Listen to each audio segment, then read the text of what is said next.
Dear students, you are welcome to my online teaching classes. I am Shishpal Chauhan, and today I have taken the second part of the stream HTET 2024 practice paper PGT English Level 3. Level 3 का ये question paper है, 2022 का question paper लेके चल रहे हैं हम, और इसमें डिटेल्ड एक्सप्लेनेशन लेके आप सबके सामने मैं चल रहा हूँ। तो चलते हैं।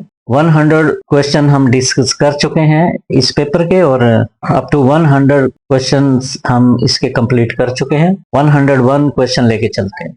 101st क्वेश्चन करते हैं। Exhibition closed 2 months ago। आपको इन में से भरना है ये दोज, दीज, ऑल या दैट, जो सूट करता है उसको भरना है। अगर आप दोज को चुनते हैं तो ये लगा के देखिए, दोज एग्जीबिशन, दोज एक से ज्यादा में यूज होता है तो एग्जीबिशन एक है, ये तो गलत हो गया।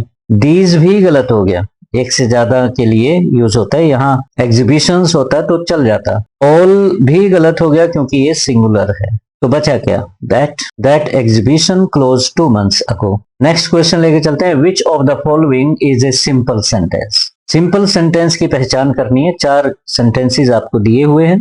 I am responsible for my actions. All that glitters is not gold. He is very ill, but he goes to his work. He put off his clothes and plunged into the river. जब भी आपको simple sentence को recognise करना है, तो अगर मैं आपसे पूछूं कि what is the simplest formula to recognise a simple sentence, आसानी से सिंपल सेंटेंस को पहचानने का तरीका क्या है? वो तरीका है, simple sentence takes one finite verb, takes one finite verb only. Simple sentence में एक ही फाइनाइट वर्ब लगता है। अब फाइनाइट वर्ब को पहचानना आपके लिए दिक्कत हो सकती है कईयों के लिए। अगर आपको पहचान हो जाती है कि ये फाइनाइट वर्ब इसमें एक है, तो आप इजीली इसको कर सकते हो। तो मैं यहाँ पे आपको फाइनाइट वर्ब भी बता देता हूँ। डेफिनेशन फाइनाइट वर्ब की जानना कोई इतना इंपॉर्टेंट नहीं है जितना कि उनको देख के पहचान लेना। तो सिंपल वे बता रहा हूँ। जितने बी टाइप वर्ब्स हैं, बी टाइप वर्ब्स, रट्टा होना चाहिए इनको, तो रट्टा मार लो। बी टाइप वर्ब्स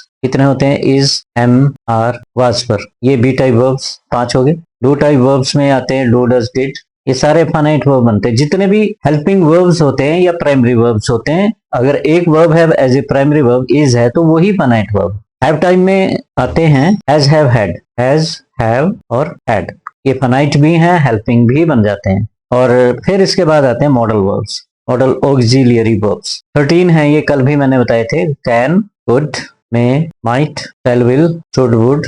मेरे वीडियोस लंबे होते हैं इसी वजह से, क्योंकि डीप आपको नॉलेज देना होता है। ऐसा नहीं है कि इसका आंसर बता के आगे निकल जाऊं मैं। और मस्ट, नीड, यूज्ड, टू इसमें पार्टिकल लगता है इंफिनिटिव बनाने के लिए, और ऑट, OUGST, तो ये तो है ही है।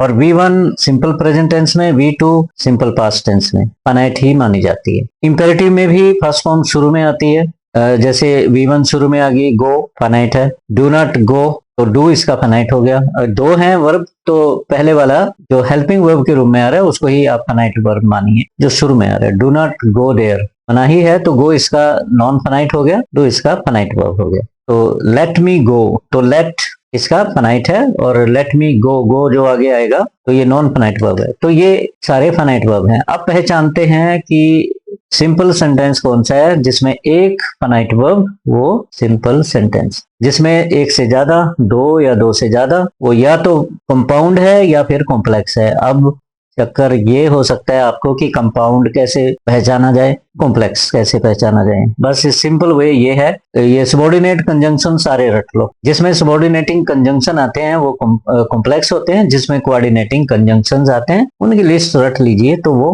कंपाउंड होते हैं। कभी क्लोजेज आएंगे तो सारे करा दूंगा मैं। I am responsible for my actions, am एक ही फाइनाइट वर्ब है, ठीक। ऑल दैट ग्लिटर्स, एक ये फाइनाइट है फर्स्ट फॉर्म के रूप में, और एक ये is, 2 finite, is finite, goes finite, put finite, finite, plunged finite, तो ये सिंपल सेंटेंस हुआ। What part of speech is the word before, before क्या है पार्ट्स ऑफ स्पीच में? आपको टिप्स पे होने चाहिए, एक एक वर्ड को पहचान लेना चाहिए। जैसे ही प्रोनाउन है, केम वर्ब है, बिफोर यहाँ बताना है, अभी बता देते हैं आपको।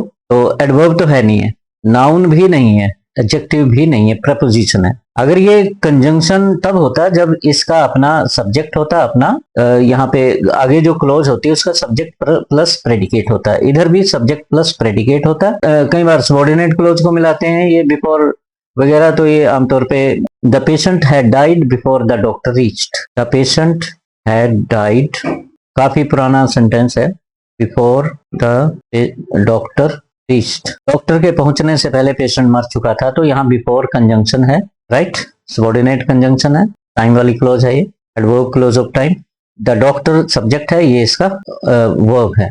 Antonym of the word industrious का एंटोनिम देना, अपोजिट वर्ड देना है। क्लियर है आपको, इंडस्ट्रियस होता है मेहनती, तो लेजी इसका एंटोनिम है, सुस्त। और नेक्स्ट है गवर्नमेंट बाय द किंग और क्वीन इज कॉल्ड, जो राजा या के द्वारा चलाई जाने वाली गवर्नमेंट जो पहले हुआ करती थी वो मोनार्की होती है, डेमोक्रेसी पीपल की होती है, ब्यूरोक्रेसी में ये आईएएस ऑफिसर वगैरह आते हैं, अनार्की क्या होती है जिसमें डिसऑर्डर होता है। कॉन्सोनेंट साउंड्स आपको पहचाननी है, identify the consonants in the underlined words, ये चा साउंड है, ये भी चा साउंड है, ये भी चा साउंड है। चा को कैसे लिखा जाता है, ये तो या साउंड होगी, ठीक, ये तो नहीं है, ये जा साउंड है, जैसे ब्रिज में होता है ना, ब्रिज, ब्रिज को ऐसे लिखोगे फोनेटिक ट्रांसक्रिप्शन में, डी ये इस तरह पाके ब्रिज, तो ये शाह साउंड है। जैसे शाह किस में आता है, शेयर लिखना हो तो ये लिखा जाएगा, शाह ही लिखा जाएगा, इसमें शाह ऐसे होता है। इवन चा साउंड भी कई बार शाह साउंड देती है, और ये चा साउंड है, ये टीप आगे इस तरह कर दो, ये चा साउंड होती है, ये जो बार है ये लगानी पड़ती है इसमें। आंसर क्या हुआ आपका, 3 वाला हुआ, चा साउंड है। My sister does not like milk supplied by the government. अब डायरी देखना आपको, डायरी तो ये होगी, डायरी पढ़ने जो लिखते हैं आप, नोट्स बनाते हैं जिसमें, ये गलत स्पेलिंग होगी, ये भी गलत स्पेलिंग होगी, ये डेयरी है। डेयरी और डायरी में फर्क होता है, डेयरी जो मिल्क प्लांट वगैरह होते हैं वो डेयरी है, जहाँ भैंसे वगैरह रखते हैं, दूध डिस्ट्रीब्यूट होता है जहाँ से। चिल्ड्रन शुड ओबे their parents, should underlined word, modal verb, तो इसमें बताना है कि हैबिट बता रहा है या रिक्वेस्ट बता रहा है या डिजायरेबिलिटी बता रहा है या ओब्लिगेशन, शुड ओब्लिगेशन को शो कर रहा है। यहाँ नसीहत है, पीस ऑफ एडवाइस है, चिल्ड्रन शुड ओबे देयर पेरेंट्स, चाहिए मैं मतलब दे रहा है। Which of the following is not the synonym of colossal, synonym पर्यायवाची शब्द, कोलोसल का बिग इन साइज होता है, बहुत बड़ा विशाल का है जिसे कहे कोलोसल, तो इसमें से कौन सा है, कौन सा नहीं है ये बताना है। टिमिड नहीं है, टिमिड मैंने डरपोक होता है, ह्यूज बड़ा साइज होता है, ये भी नॉर्मस भी वही, जाइगेंटिक भी वही होता है, this not gigantic, this gigantic. The correct noun form of the verb obey, obey का नाउन बनाना है, ओबीडियंट तो एडजेक्टिव हो गया, और ओबे सेंस ये पूजा करते हैं, वर्शिप करते हैं या रिस्पेक्ट के लिए आता है, ओबेड ये पास्ट पार्टिसिपल हुआ ओबे का, ओबीडियंस हुआ नाउन, दिस इज नाउन, ये आपका सही ऑप्शन है। Which of the following sentences is grammatically incorrect, इनमें से कौन सा सेंटेंस ग्रामेटिकली गलत है। I hope you are enjoying good health, I am feeling pain in my leg, I order to him, ordered him होता है, to नहीं होता है, ये गलत हो गया। This water is good to drink, ये ठीक है, ये ठीक है, ये ठीक है, तो ये वाला आपका आंसर ये है। Identify the part of speech of the underlined word, still underlined word है, और इसको बताना है ये एडजेक्टिव है, नाउन है, एडवर्ब है या फिर वर्ब है, आपको बताना है। क्लियर, तो ये एडजेक्टिव है क्योंकि नाउन से पहले जो भी आती है चीज, ये वाटर्स नाउन है तो ये एडजेक्टिव ही हो जाते हैं, क्वालिफायर बन जाते हैं, मॉडिफायर बन जाते हैं, दीज आर एडजेक्टिव्स। तो नाउन से पहले जैसे इवन 2 नाउन इकट्ठे आ जाए, एजुकेशन मिनिस्टर, तो पहले वाला एडजेक्टिव का काम करेगा, ये नाउन है ये भी नाउन है, तो पहले वाला एडजेक्टिव बन जाता है। What ever you find in front of noun that becomes modifier, determine बन जाता है, मॉडिफायर हो जाता है।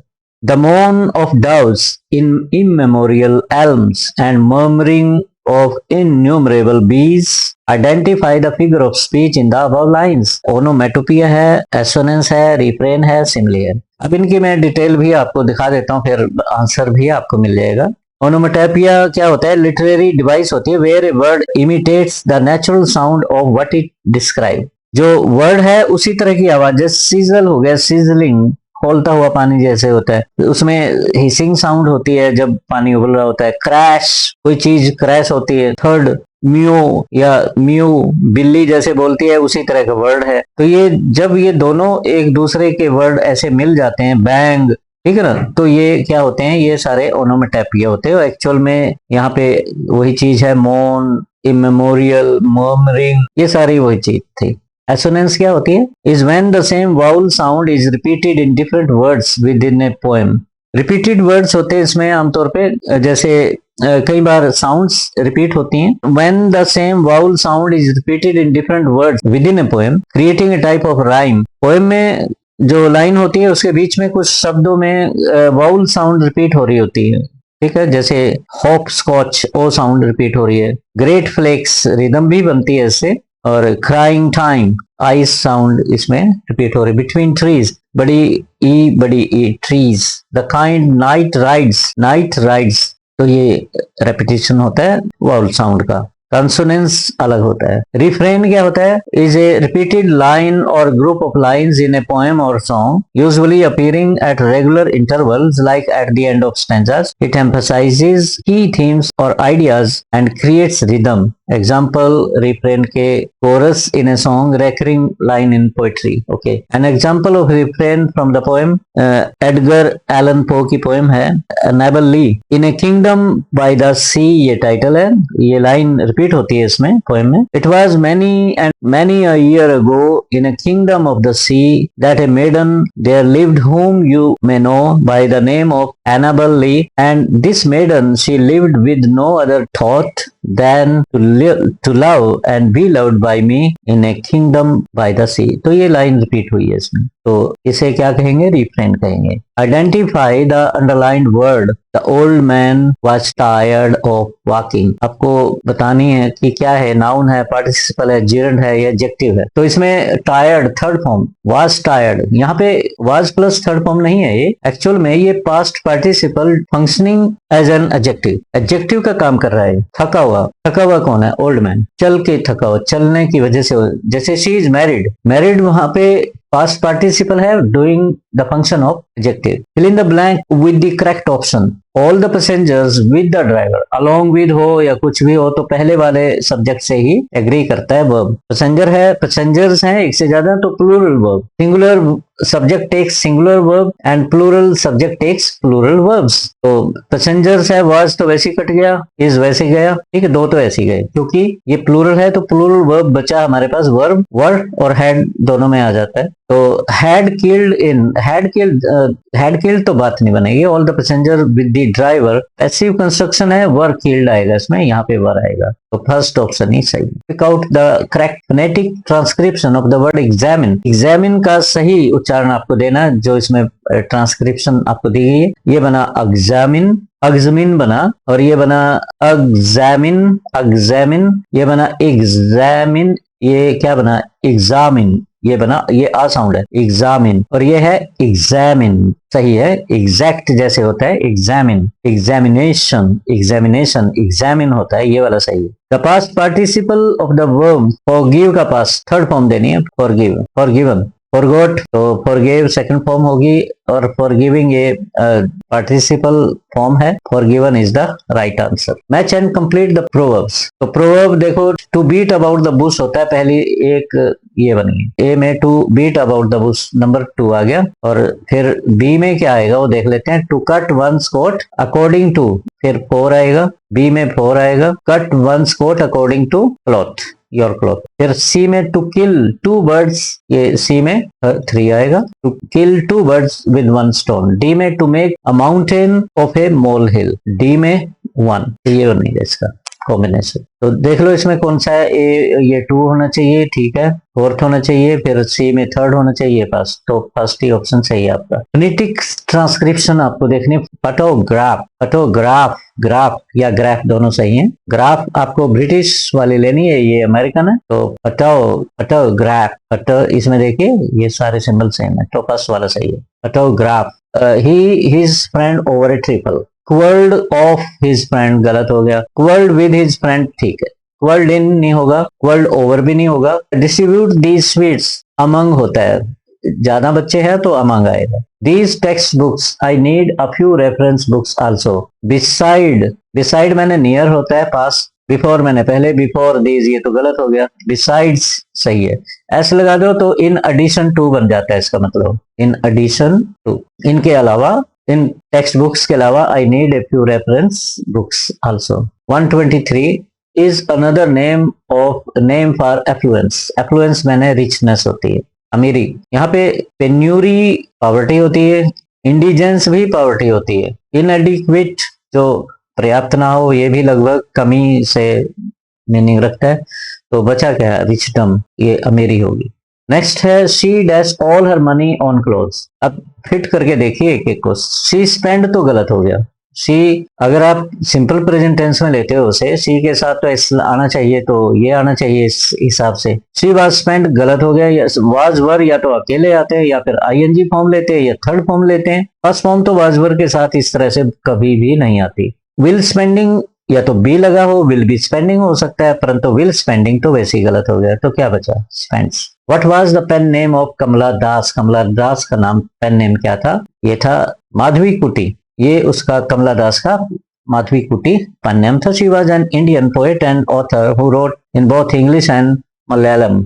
Das was born into high status Hindu family. She converted to Islam at the age of 65 on December 11, 1999 and took the name Kamla Suraiya. शादी के बाद सुरैया अपना नाम रखा। She also had a pet name Ami. Pet name एक और था उनका, Ami. The chapter Indigo is an excerpt. ये एक बुक में से है, पीस है इंडिगो, 5वां लेसन है फ्लैमिंगो बुक, 12वीं क्लास का फ्लैमिंगो बुक में से ये लेसन है, चैप्टर है, परंतु है बड़ी टेक्स्ट का हिस्सा। तो उसका नाम बताना, the life of Mahatma Gandhi, the life of Mahatma Gandhi, इसका ये the life of Mahatma Gandhi by Louis Fischer का है। Fill in the blank with the suitable modal, modal auxiliary verb, ability वाला कैन होता है या कुड होता है, विल नहीं आएगा, एबिलिटी नहीं है, माइट में भी नहीं है, तो कैन ही था यहाँ पे, कैन ही आ गया। बहुत आसान पेपर है, कोई ज्यादा मुश्किल नहीं।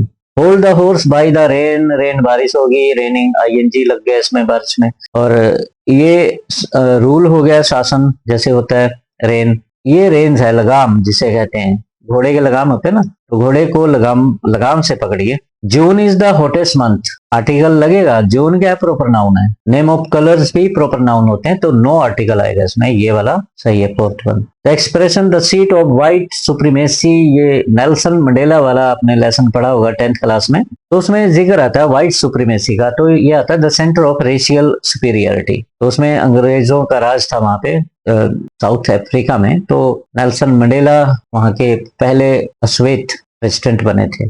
Choose the word which is correctly spelt, जो सही तरीके से स्पेल्ट है। कंसेशन डबल एन नहीं होता, कनेक्शन डबल टी नहीं होता, कंफ्यूजन डबल एस नहीं होता, कॉन्सेंस ही सही है। Your presence in the classroom makes it impossible for the teacher to teach and for the other pupils to learn. किसने कहा था? अब तो सीबीएसई में भी ये लेसन डिलीटेड है और हरियाणा बोर्ड में भी अल्बर्ट आइंस्टाइन को कहा था।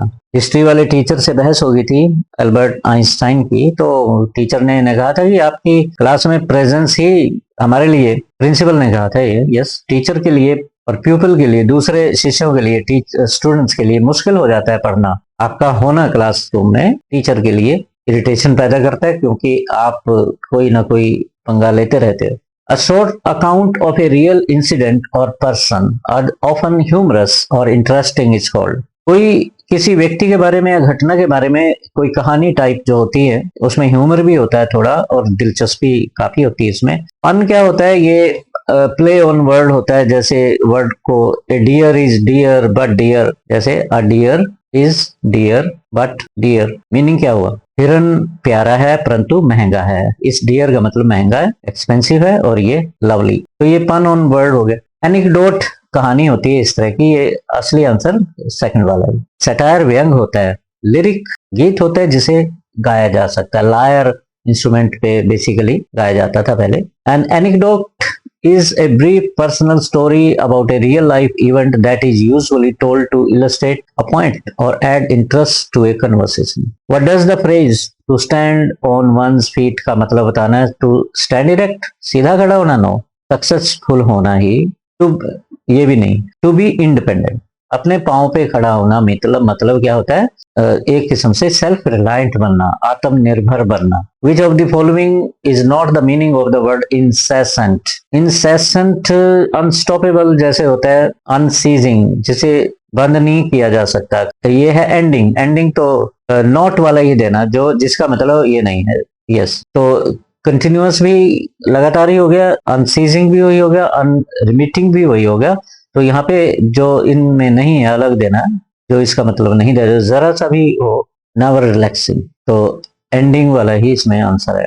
You study for your board exam, necessity वाला मॉडल वर्ब लेना है। नेसेसिटी वाला अर्जेंसी वाला मस्ट ही होता है, ये नहीं आएगा। कैपेबिलिटी वगैरह ये फ्यूचर शो कर रहे हैं। And who art thou 11th class की पोएम है द वॉइस ऑफ रेन, उसमें से ये लाइन ली गई, the voice of rain. The author of the story footprints without feet is, author कौन है फुटप्रिंट्स विदाउट फीट? 10th का लेसन है ये, H.G. वेल्स हैं। इनविजिबल मैन, इन्होंने ये नावल लिखा था, फुल फ्लैश्ड, इसके 28 चैप्टर हैं लगभग। तो ये फुल फ्लैश्ड नावल है इनविजिबल मैन पे, Griffin's. Which of the following is miss spelled? Spelling गलत हो वो बताने। सही है साइकोलॉजी, कलरफुल सही है, और डैशियस ये गलत है, डबल एस आ रहा है। थर्मामीटर सही है। Name the author of the story the ghat of the only world. अब ये 11th का चैप्टर है, ये आपके सिलेबस में नहीं है, पहले होता था। अमिताभ घोष, इसके बारे में आपको और जानकारी देता हूँ। The ghat of the only world is by the author Amitabh Ghosh. The ghat of the only world summary deals with the fulfilment of a promise by a friend. एक मित्र के साथ वादा किया था, और वो वादा अमिताभ घोष ने पूरा किया था। It is a tribute to Kashmiri poet Agha Shahid Ali के लिए ये श्रद्धांजलि है ये लेसन, क्योंकि उन्होंने वादा किया था शाहिद से कभी कि मैं आपके बारे में, आपके जीवन के बारे में कुछ लिखूंगा। Shahid made the author promise to write about him after death overtakes him. तो इन्हें शायद कैंसर था, तो वादा करवाया था इन्होंने कि मेरे बारे में लिखना, या इन्होंने किया था वादा। A thing of beauty is a joy for ever, ये जॉन कीट्स की पोएम है, 12वीं में है लगी हुई। एंडीमियन का ये पीस है, एंडीमियन में से लिया गया है। लॉन्ग पोएम एंडीमियन है जॉन कीट्स की, तो उसमें से लिया गया है। तो क्वेश्चन इस पे ही है, thing of beauty is a joy for ever, पहली लाइन का ही ये आपको भरना है। द वर्ड ग्रेंजियर का मतलब देना है मैग्निफिसेंस। लवली नहीं होता है, स्टोरीज होपलेस, ये तीनों तो नहीं होते, मैग्निफिसेंस ही होता है। The central theme of the poem is beautiful things are a source of constant joy and inspiration. पहला ये trees old and young sprouting a shady boon. Identify the figure of speech. shady boon में क्या figure of speech है? alliteration है, antithesis है, metaphor है, rhyme है। Rhyme तो अलग होती है, एंडिंग जो होती है उसके उसमें राइमिंग स्कीम होती है, ये तो है नहीं। मेटाफर भी नहीं, मेटाफर में कंपैरिजन होता है जिसमें दो डिसिमिलर थिंग, जो बिल्कुल अलग अलग चीजें, उनमें कंपैरिजन होता है। जैसे आपको वह शेर है, he is a lion, metaphor है। He is like a lion, ये सिमिली है। एंटीथेसिस में अंतर आ जाता है, कंट्रास्ट पैदा हो जाता है, ये एलिट्रेशन ही है। Alliteration is the repetition of the same initial sound in words that are close together, often creating a pleasing rhythm और मेकिंग फ्रेजेस मेमोरेबल। जैसे टैमी टुक हर टाइम, 3 ये टा से ही शुरू हो रहे हैं, तो इस तरह से रेपिटेशन होता है इसमें। पीटर पाइपर पिक्ड, ये classic. Pretty as picture, P sound इसमें। डेड और डोर नेल, ये ऐसे होता है। Antithesis to create balance and make an argument more compelling by presenting opposite view points होते हैं। मेटाफर मैंने बता दिया आपको, आप पढ़ लेना इसको बाद में पॉज करके। टाइम इज ए थीफ, तो here time is compared to a thief, suggesting that it steals moments from our lives. Rhyme ये मैं दिखा रहा हूँ, आप पॉज करके पढ़ लेना। Pleasant shady place under trees, bower कहा जाता है, वृक्षों का झुंड होता है जिसके नीचे शेड होती है, छाया होती है। What does the line grandeur of the dooms, ये आपको एक्सट्रैक्ट आता है, कई बार ये लाइन पूछी जाती है। तो the martyrs who sacrificed their lives for the good cause, इसका आंसर है। Praise noble natures, cooling covert, आपको बताना है ये क्या है। ये ट्रांसफर्ड एपिथेट है, मतलब 2 एडजेक्टिव हैं ये। कूलिंग जो ठंड कोवर्ट की तरफ है, जो स्प्रिंग होते हैं। नोबल नेचर, नेचर मैंने स्वभाव, नोबल मैंने भला, मतलब ये एपिथेट एडजेक्टिव यहाँ जा रहा है, ये एडजेक्टिव इस मीनिंग को स्ट्रॉन्ग कर रहे हैं। Adjective is transferred to a different noun like happy birthday, right? Everything, every morning we all are preparing tea and breakfast, watching the sunrise, no, nature, connecting ourselves to nature. Written in iambic pentameter में लिखी गई है. ये heroic couplet भी इसे कहा जाता है. ये डिटेल मैंने इसकी दे दी है. Match the following words. ये मीनिंग मैच करना. स्लेविंग हार्ड वर्क करना होता है, ये थर्ड मीनिंग इसका. स्लेविंग के लिए थर्ड आ गया. अकम्प्लिश मैंने कंप्लीट, ये है फिनिश सक्सेसफुली, ये फोर्थ हो गया. अनकैनी होता है वियर्ड टाइप का. स्ट्रेंज डिफिकल्ट टू एक्सप्लेन, ये सेकंड आ गया. केओस डिसऑर्डर होता है, ये कौन सा हुआ? वन. तो अब ये देख लो, थर्ड फोर्थ सेकंड और वन. थर्ड फोर्थ सेकंड और वन, यही सही. डियर टीचर्स, इस तरीके से ये हमारे 2022 का जो क्वेश्चन पेपर था वो मैंने कंप्लीट डिस्कस कर दिया है, और पूरी होप है कि आपको डिटेल में ये समझ आया होगा. अगर आप नए हैं तो मेरे पेज पे, फेसबुक पेज english.com है, उस पे लाइक करिए, उस पेज को लाइक करिए, फॉलो करिए. यस, सी कैपिटल है, english.com, फॉलो करिए इस पेज को. अगर आप यूट्यूब पे देखते हैं तो @ ये मेरा यूजर नेम है, शीशपाल चौहान, CHAUHAN. ये शीशपाल, दोबारा यहाँ लिख देता हूँ, @SHISHPAL ये यूट्यूब चैनल है मेरा शीशपाल चौहान यमुनानगर के नाम से. उसको सब्सक्राइब करिए और अपने फ्रेंड्स में शेयर करिए वीडियोस को भी, चैनल को भी. Thank you very much. कोई और पेपर लेकर मैं फिर आऊंगा. Till then have a nice day. Thank you very much.